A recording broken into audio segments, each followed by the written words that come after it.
우리의 새 아침, 시온의 영광이 빛나는 부활의 아침, 죄와 사망에 매였던 모든 종들을, 노예들을 해방하신 하나님의 영광 찬양합니다. 이 그림은 유진 버나드라고 하는 화가가 1898년에 그린 작품입니다. 수염난 이 사람은 베드로입니다.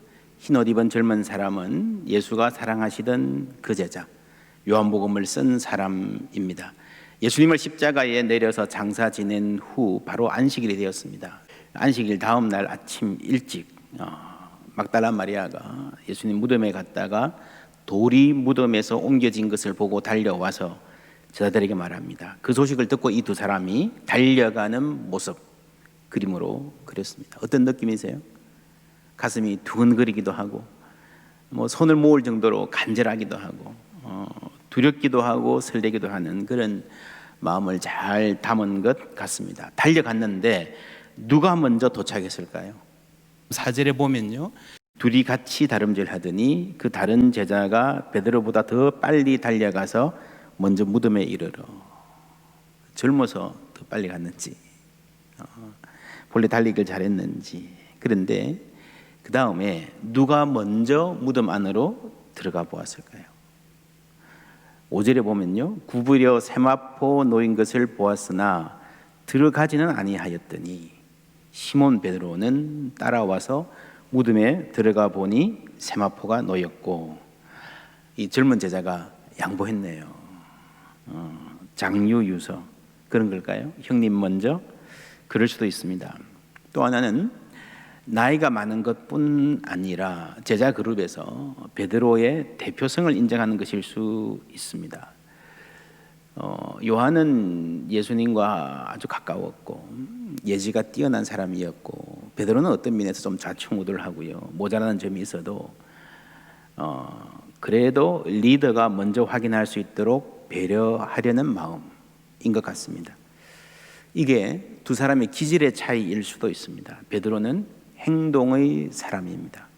무리를 그르시는 예수님을 보자 말자 나도 걷고 싶어요 하면서 펄쩍 뛰어드는 행동의 사람.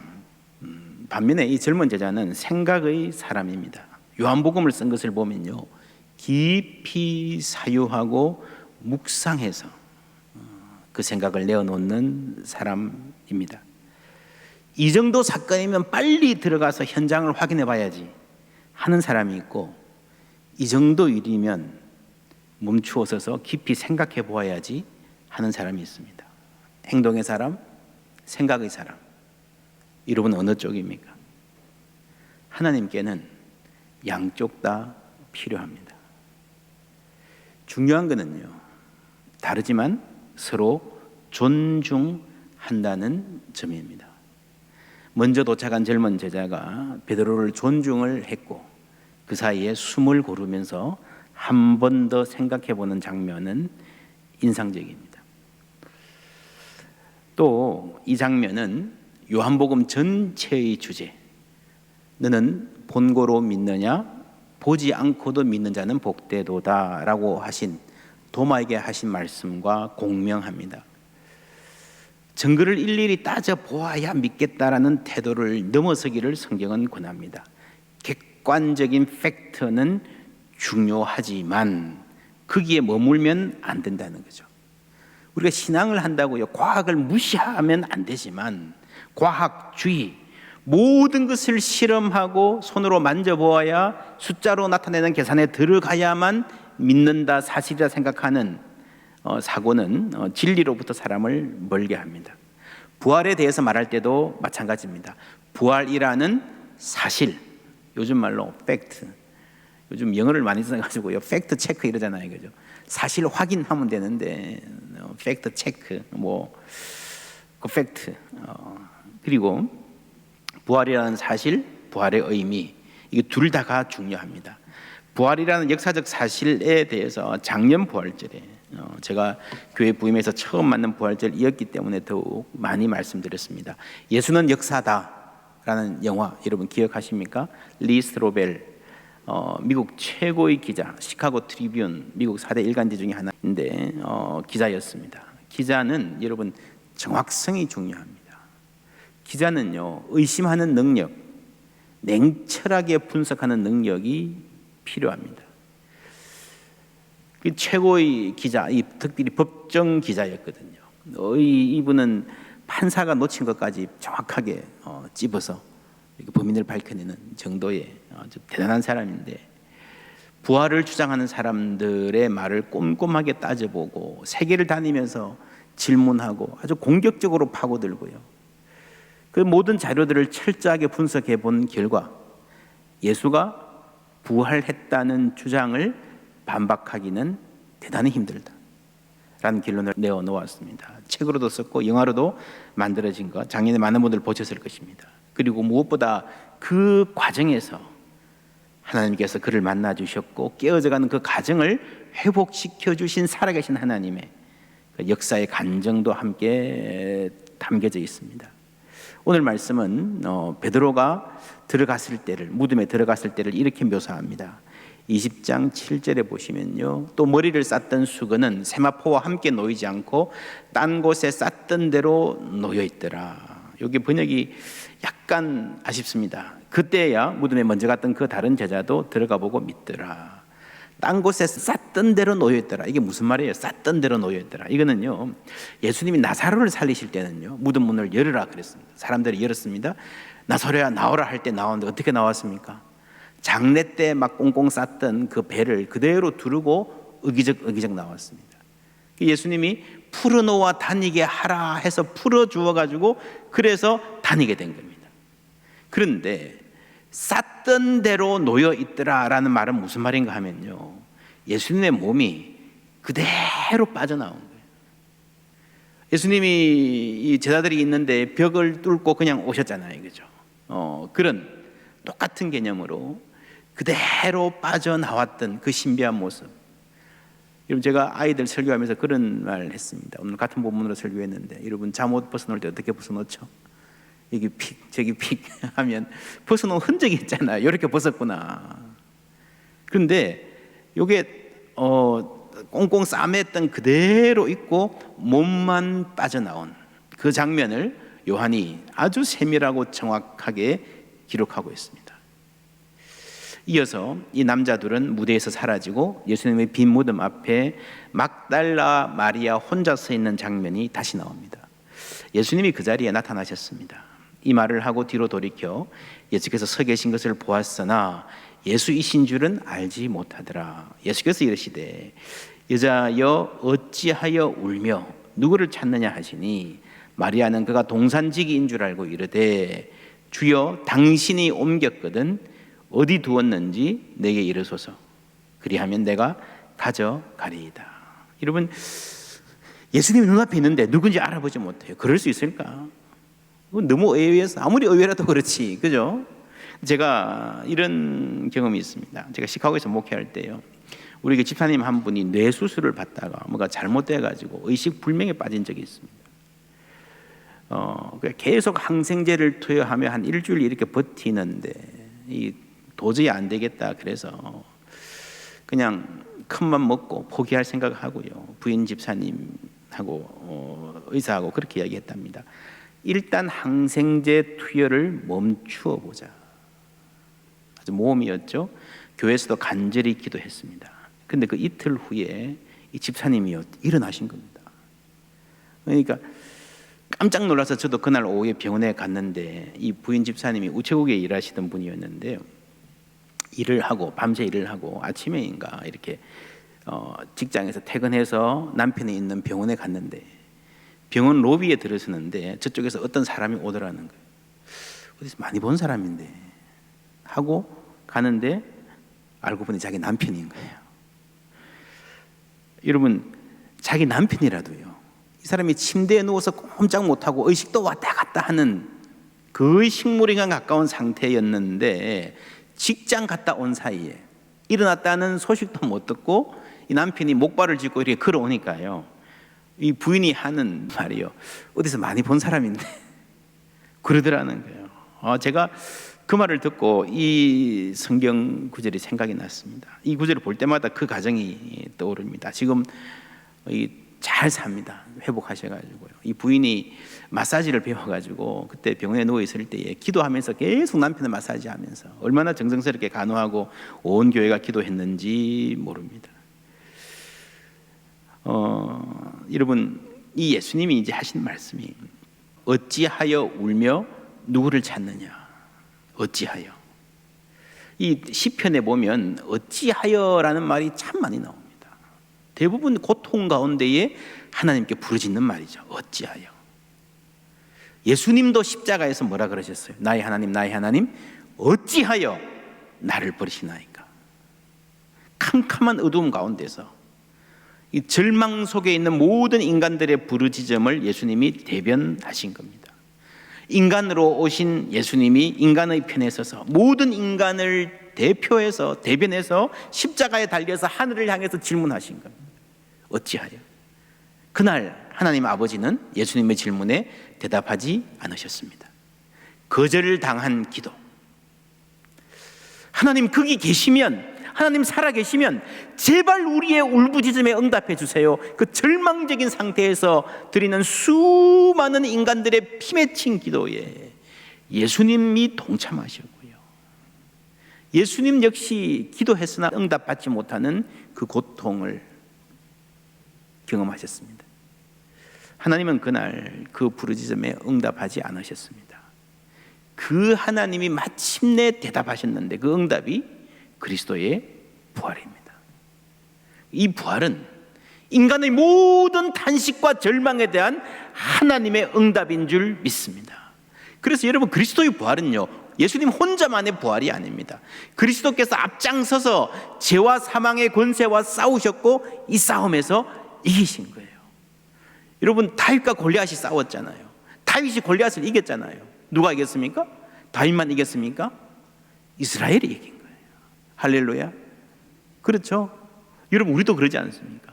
한국과 일본이 축구해서 우리가 이기면 우리가 이겼다 그랬어요. 나는 공차로 나가지도 않았는데 손흥민이 2골 넣어서 이기면 우리가 이겼다 그러지 않습니까? 우리의 대표예요, 대표. 그리스도께서 우리를 대표해서 싸우시고 죄와 사망의 권세를 정복하시고 이기신 줄 믿습니다. 그게 부활이에요, 그게 부활.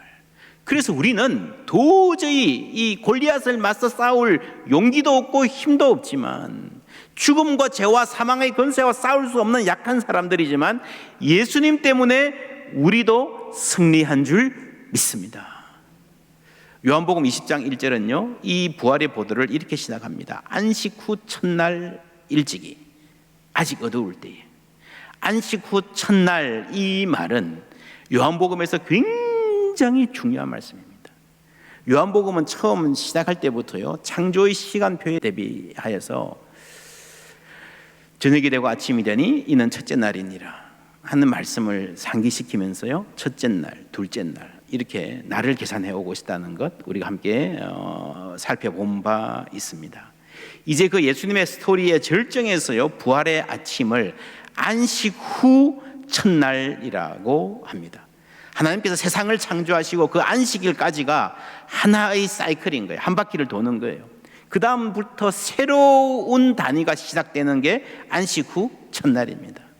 그래서 요한이 지금 하는 말은 뭔가 하면요, 어제까지 세상의 모든 역사가 일단락되고 옛 창조의 세계가 일단락되고 새 창조의 역사가 그날 아침 안식 후 첫날에 예수의 부활로 시작되었다는 말입니다. 이 새 창조를 사도 바울은 이렇게 말합니다. 어두운 데에 빛이 빛이라 말씀하셨던 그 하나님께서 예수 그리스도의 얼굴에 있는 하나님의 영광을 아는 빛을 우리 마음에 비추셨느니라. 여러분, 태초에 빛이 있으라 하신, 모든 생명을 창조하신 그 생명의 주인께서 예수 그리스도에게 새로운 생명을 주셨습니다. 그게 새 창조입니다. 부활절 아침의 일입니다. 이 땅에 빛을, 시온의 영광 비춰 주셨습니다. 그런데 이 새 창조에는요, 이 말씀을 보시면 두 시작이 있습니다. 하나는 2000년 전 부활절 아침의 그날의 사건, 모든 인류의 역사를 바꾸어놓은 그 생명의 빛이 비춘 사건입니다. 그런데 예수님은 부활하셨는데도요, 이 새 창조가 시작되었는데도요, 모르는 사람들이 있습니다. 아직 어두움 가운데 있는 사람들이 있습니다.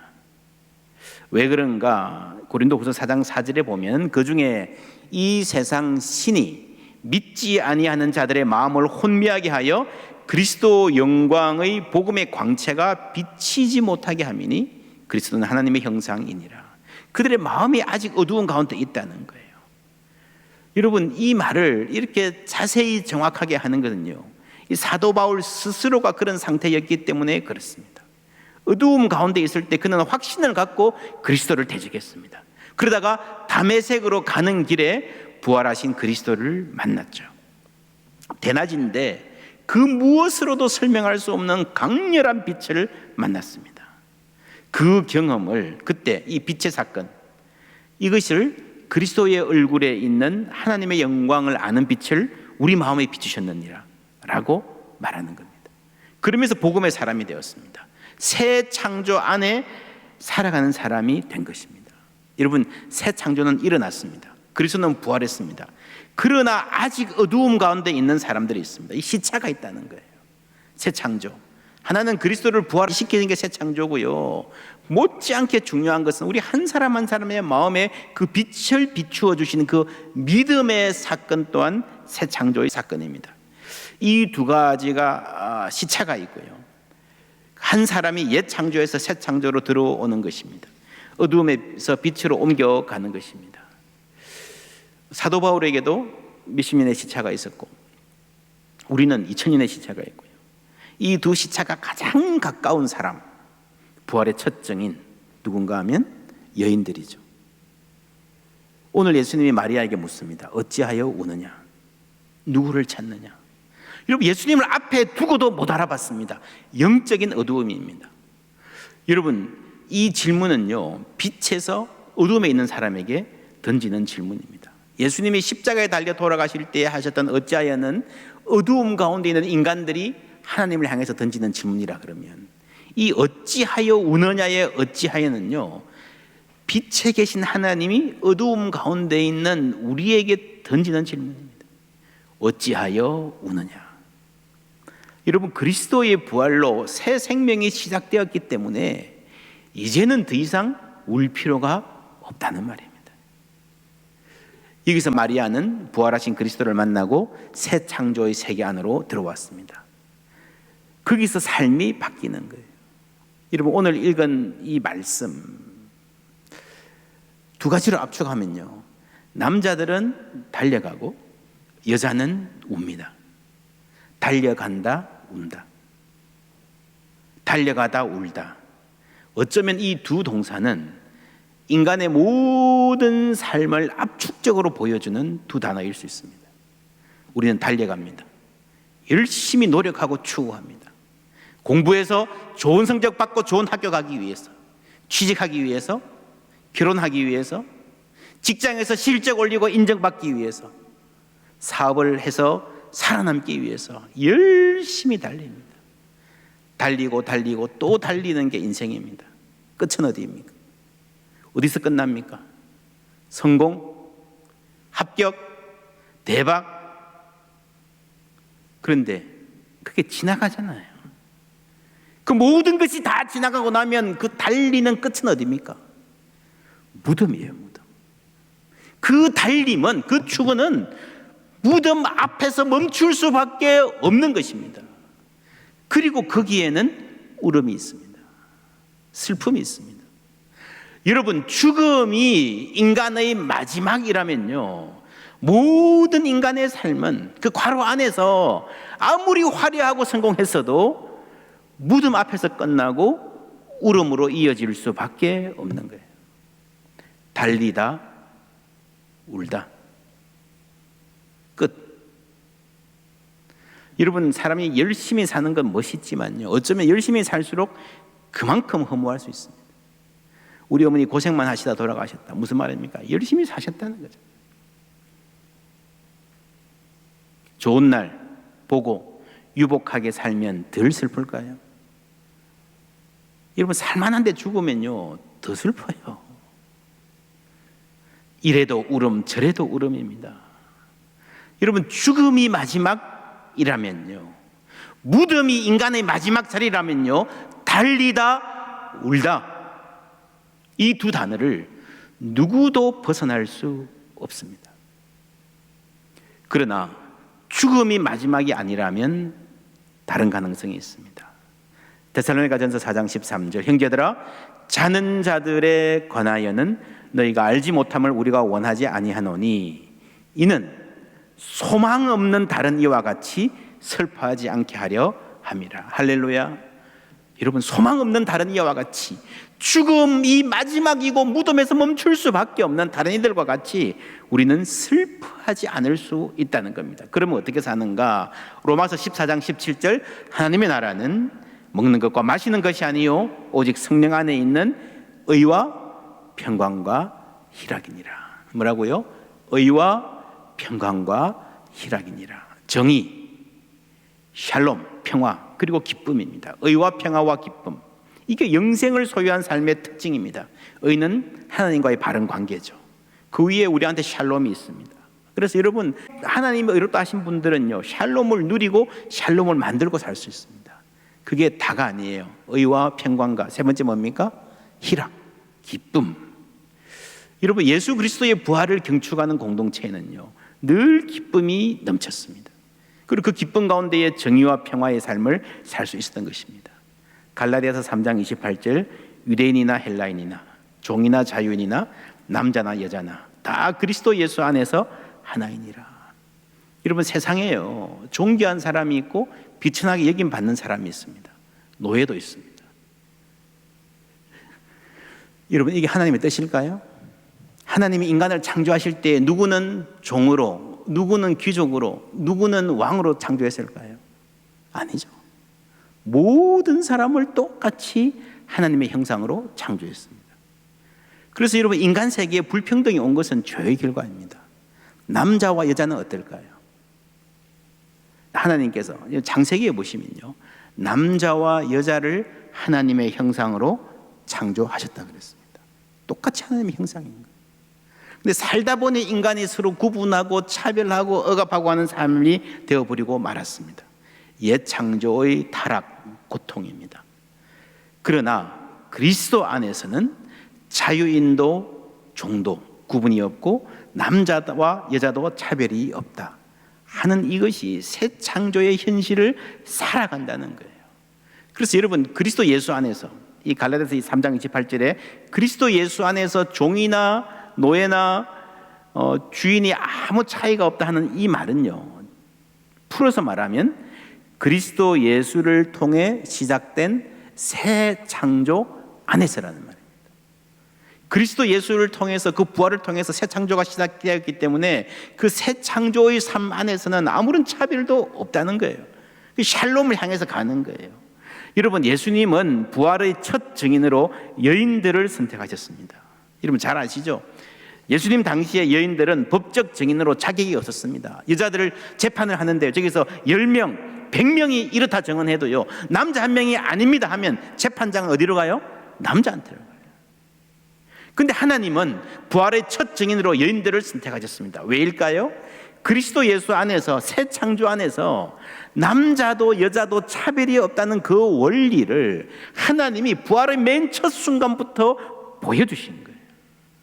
그래서 여러분, 하나님 나라의 샬롬은 먼 미래에 있는 것이 아닙니다. 이미 우리 가운데서 작동하고 있고 역사하고 있는 줄 믿습니다. 부활의 정의는요, 그래서 예수님이 부활하셨습니다라는 과거의 역사적인 사건을 변증하고 증언하는 것만이 아니라 이미 우리 가운데 임한 새 창조, 하나님 나라의 원리를 살아냄으로써 그 하나님 나라의 의와 평화와 기쁨, 그 기쁨이 우리 가운데 이미 일하고 있음을 보여주는 증인입니다. 그래서 예수님 부활하셨다라는 말만이 전도가 아니라 우리가 그 의와 평화와 기쁨 가운데 살아가는 게 선교라는 거예요. 우리 포항제일교회를 통해서 최근에 이번 사순절 동안에 하나님 나라가 어떻게 임하고 있는지, 어떻게 정언되고 있는지 우리가 잘 알고 있습니다. 동영상 보시겠습니다.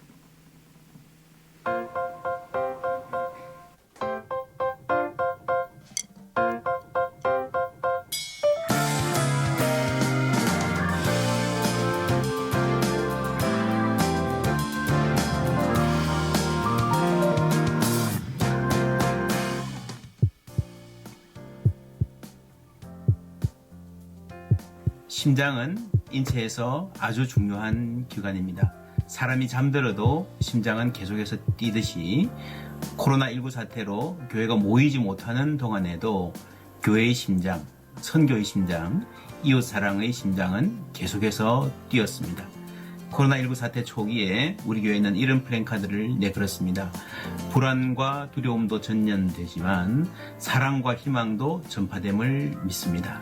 이 말대로 우리 교회 성도들이 포항 시내 곳곳에서 사랑과 희망, 평화를 전달하는 귀한 발걸음을 보여주셨습니다. 청년드림과 30플러스가 시작한 마음 모아 드림이 신호탄이었습니다. 누가 시키지도 않았는데 청년들이 자발적으로 기도를 실천으로 옮기자는 마음으로 후원금을 모았고 그 마음이 선교의 심장 박동을 타고 30플러스에게도 흘러들어갔습니다. 함께 코로나 의료진에게 토스트와 샌드위치를 나눠드렸고 모인 후원금의 100%를 교회로부터 추가 지원받아 2차로 복지의 사각지대에 있는 가정 속 아이들에게 학습 놀이키트를 제공하고 공동 생활가정에 과일 및 보드게임을 선물했습니다. 선교의 심장박동은 국제부에도 박동했습니다. 한동대학교에 외국에서 유학 온 학생들이 자유롭게 움직이지 못하는 상황을 알게 되자 이 학생들에게 제대로 된 밥 한 끼 먹이려는 마음이 피어올랐습니다. 그렇게 따뜻한 생명의 기운이 흘러들어가자 외국인 유학생들과 선교사님 자녀들이 살아나기 시작했습니다. 포항제일교회 선교의 심장은 면 마스크 만들기를 통해서도 힘차게 박동했습니다. 문화부에서 면 마스크를 1000개 넘게 제작해서 필요한 곳곳에 나눠드렸습니다. 실질적으로 건강을 지킬 수 있는 귀한 섬김을 통해 주님의 사랑을 전하고자 하는 마음이 너무나도 아름다운 순간들이었습니다. 선교의 심장은 지역교회를 향해서도 박동하기 시작했습니다. 우선 장로님들께서 먼저 공개교회, 정자교회, 화봉교회, 내단교회 등 지역의 여러 교회를 방문하셔서 방역으로 섬기기 시작하셨습니다. 또한 온라인 방송을 실시하기 힘든 교회를 부목사님들께서 직접 방문하셔서 코로나로 인해 흩어져 있는 성도들을 온라인을 통해서라도 하나로 모을 수 있도록 실질적인 도움을 주셨습니다. 하늘숲교회, 성계교회, 은혜제일교회, 성법교회, 예심교회, 동해큰교회, 팔복교회 등을 방문하여 온라인 예배를 바로 진행할 수 있도록 방송 환경을 세팅해드렸고 필요하다면 장비도 지원해드렸습니다.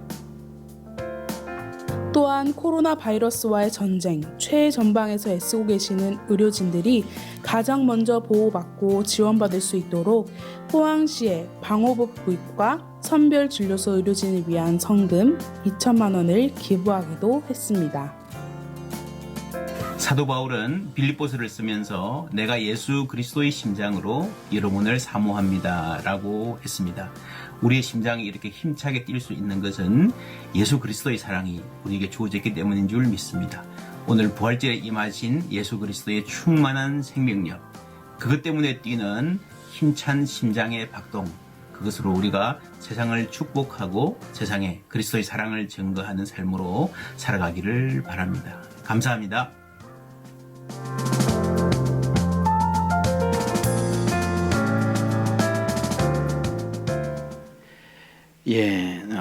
곳곳에서 수고하신 여러분들께 다시 한번 감사드립니다. 우리로 하여금 사랑의 삶, 선교의 삶을 살 수 있도록 해주신 하나님께 감사드립니다. 이게 만들고 보니까요, 참 많다 싶은데 다 못 담았어요, 사실은.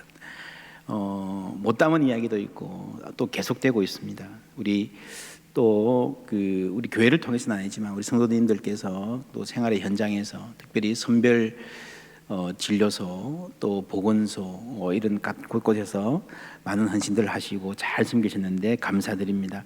우리 4748 남성교회 분들이 포항 지진으로 무너졌던 정자교회 담 함께 기도하면서 가서 쌓아주셨습니다.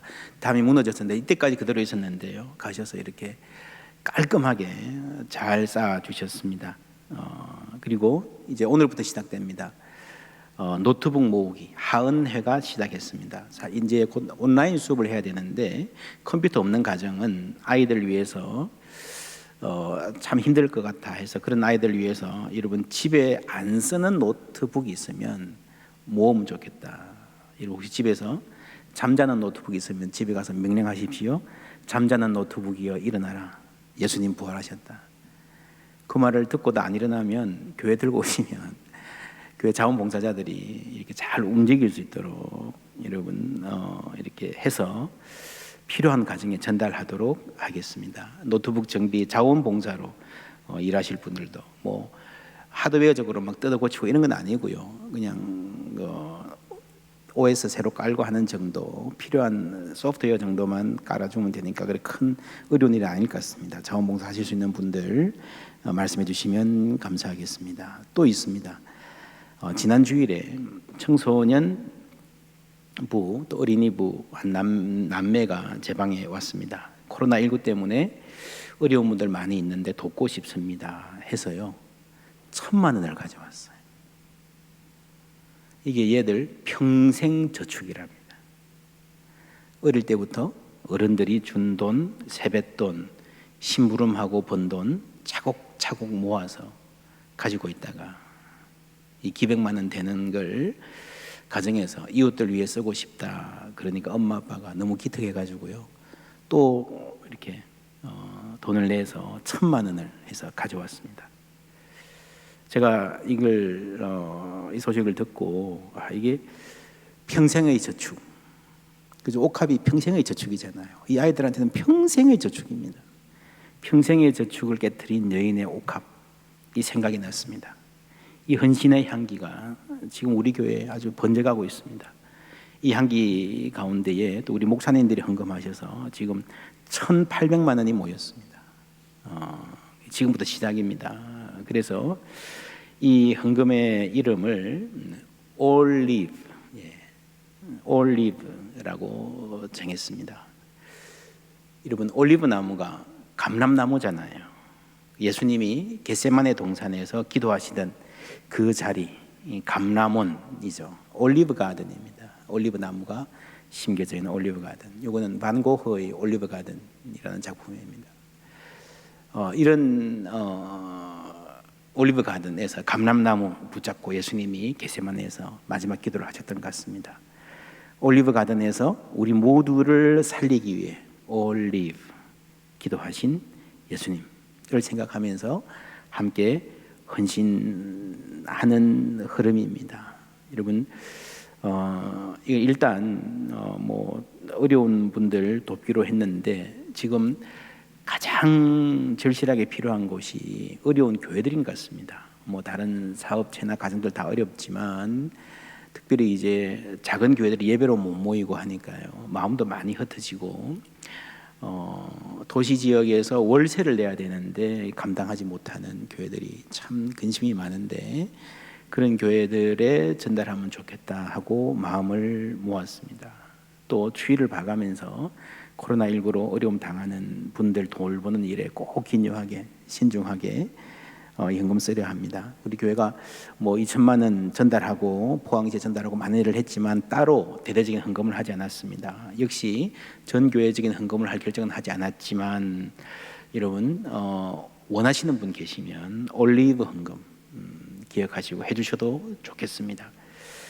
우리 그리스도의 사람들은요 그리스도의 심장 그 뛰는 박동의 힘으로 살아가는 사람들입니다. 성령 안에서 의와 평화와 기쁨 이게 새 창조의 공동체의 특징입니다. 초대교회는 부활을 기념해서 모이기 시작했습니다. 기존의 안식일이 주일로 바뀌었습니다. 여러분 이렇게 큰 게 바뀌면요 이렇게 역사적으로 살펴보면은 바꾸자 말자 뭐 이렇게 그래 논의했던 흔적이 있어야 되는데 전혀 없습니다. 전혀 없습니다. 그냥 자신들도 모르게 주일날 모여서 예배하기 시작했고 그게 기독교의 주일이 된 겁니다. 왜냐하면요 그리스도께서 부활하신 그날에 집에 있을 수가 없었던 거예요. 부활을 축하하고 함께 기뻐하는 그 힘이 오늘의 교회를 만들었습니다. 그래서 따지고 보면요 모든 주일이 부활절입니다. 초대교회 성도들은 부활절에서 성령 강림절에 이르는 이 50일을 기쁨의 50일로 지켰습니다. 부활하신 예수님의 승리를 경축하는 예배하는 가운데에 기쁨을 누렸습니다. 올해는 특히 우리가 부활절에 한자리에 모이지 못했기 때문에 5월 31일 성령 강림절을 기쁨과 회복의 축제로 정했습니다. 온 교우가 한자리에 모여 기쁨으로 예배드리기 원합니다. 오늘 부활절 헌금 못해서 마음 아프신 분들은 그날에 하셔도 됩니다. 이 날을 우리 교회는 5월 31일 창립기념일로 지키고 이날 오후에 임직식을 할 예정입니다. 아마도 제 생각에 오늘 선교의 심장 동영상을 만들었는데 시즌2를 이날에 만들어야 되지 않을까 싶습니다. 계속해서 우리가 함께 이웃 사랑의 마음 모아가면 좋겠습니다. 이 기쁨의 50일 동안에 여러분 삶에서 주님과 동행하면 좋겠다. 그 기쁨을 누리면 좋겠다. 그래서 교회에서 캘린더를 만들었습니다. 매일매일 넘길 읽고 묵상할 수 있는 캘린더를 만들어서 이번 주 내로 도착하면 각 사랑방을 통해서 또 교구별로 전해드리도록 하겠습니다. 2020년 기쁨의 50일 주제는 문들아 머리 들으라입니다. 시편 24편 7절 문들아 너희 머리를 들지어다. 영원한 문들아 들릴지어다. 영광의 왕이 들어가시리로다. 다윗이 대적들에게 승리하고 하나님의 법궤가 예루살렘으로 돌아올 그때 그 하나님의 승리를 경축하고 기뻐하면서 완전히 자신을 잃어버릴 정도로 기쁨을 누리면서 춤을 추었다 그러잖아요. 그때 문들아 머리를 들으라. 얼마나 기쁜 현장입니까? 하나님을 향한 예배가 온전히 회복되는 그 순간의 기쁨, 우리와 함께 하기를 원합니다. 이 부활은 하나님의 승리입니다. 그리스도께서 죄와 사망의 권세를 이기고 부활하셨습니다. 그 승리가 우리의 승리가 되었기 때문에 우리는 이 날을 가장 소중한 날로 기념하고 기뻐하는 것입니다. 마리아의 눈물은 기쁨으로 변했습니다. 베드로와 요한의 다름질은 무덤 앞에서 멈추지 않았고요, 더 넓은 세계를 향해서 힘차게 달려갔습니다. 우리 또한 부활하신 그리스도의 승리를 기념하고 예배할 때에 하나님께서 우리의 발걸음 힘차게 해주시고 우리의 마음에 기쁨 더해 주실 줄 믿습니다.